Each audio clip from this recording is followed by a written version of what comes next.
ಕೂಡಲೇ ಸಂಗಮದ ಪಂಚಮಸಾಲಿ ಪೀಠದ ಜಯ ಮೃತ್ಯುಂಜಯ ಸ್ವಾಮೀಜಿ ವಿರುದ್ಧ ಮಹಿಳೆಯೊಬ್ಬರು ಲೈಂಗಿಕ ಕಿರುಕುಳ ಆರೋಪ ಮಾಡಿದ್ದು, ಈ ಸಂಬಂಧ ರಾಜ್ಯ ಮಹಿಳಾ ಆಯೋಗಕ್ಕೆ ದೂರು ಕೊಟ್ಟಿದ್ದರು. ಪ್ರಕರಣ ಭಾರೀ ಸಂಚಲನ ಸೃಷ್ಟಿಸಿದ ಬೆನ್ನಲ್ಲೇ ಮಹಿಳಾ ಆಯೋಗಕ್ಕೆ ದೂರು ನೀಡಿದ್ದ ಸಂತ್ರಸ್ತ ಮಹಿಳೆ ನಾಪತ್ತೆಯಾಗಿದ್ದರು. ಆದ್ರೀಗ ದಿಢೀರ್ ಪ್ರತ್ಯಕ್ಷವಾಗಿ ಯೂಟರ್ನ್ ಹೊಡೆದಿದ್ದಾರೆ.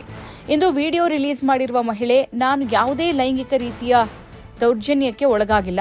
ನನ್ನ ಮತ್ತು ಸ್ವಾಮೀಜಿ ನಡುವೆ ಗುರು ಭಕ್ತೆಯ ಸಂಬಂಧವಿದೆ ಅಂತ ಸ್ಪಷ್ಟಪಡಿಸಿದ್ದಾರೆ. ಸ್ವಾಮೀಜಿ ವಿರುದ್ಧ ನನ್ನ ಹೆಸರಿನಲ್ಲಿ ಯಾರೋ ದೂರು ದಾಖಲಿಸಿದ್ದಾರೆ. ಅದಕ್ಕೂ ನನಗೂ ಯಾವುದೇ ಸಂಬಂಧವಿಲ್ಲ ಎಂದಿದ್ದಾರೆ.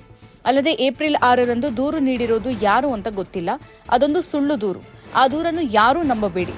ನಾನು ಈಗ ಆಸ್ಪತ್ರೆಯಲ್ಲಿ ಚಿಕಿತ್ಸೆ ಪಡಿತಾ ಇದ್ದೀನಿ. 4 ದಿನಗಳ ಬಳಿಕ ಬಂದು ಎಲ್ಲವನ್ನ ವಿವರವಾಗಿ ಹೇಳ್ತೀನಿ ಅಂತ ತಿಳಿಸಿದ್ದಾರೆ.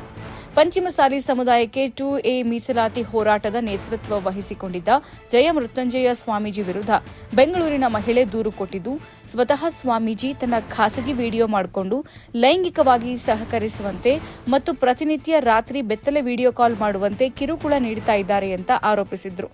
ತಮ್ಮ ವಿರುದ್ಧ ಗಂಭೀರ ಆರೋಪ ಮಾಡಿದ ಮಹಿಳೆ ವಿರುದ್ಧ ಸ್ವಾಮೀಜಿ ಪ್ರತಿ ದೂರು ದಾಖಲಿಸ್ತಾ ಇದ್ದಂತೆ ಮಹಿಳೆ ನಾಪತ್ತೆಯಾಗಿದ್ರು. ಪೊಲೀಸರು ಮಹಿಳೆಯನ್ನು ಸಂಪರ್ಕಿಸೋಕೆ ಎಷ್ಟೇ ಯತ್ನ ಮಾಡಿದ್ರೂ ಸಂತ್ರಸ್ತೆ ಸಂಪರ್ಕಕ್ಕೆ ಸಿಗ್ತಾ ಇರಲಿಲ್ಲ.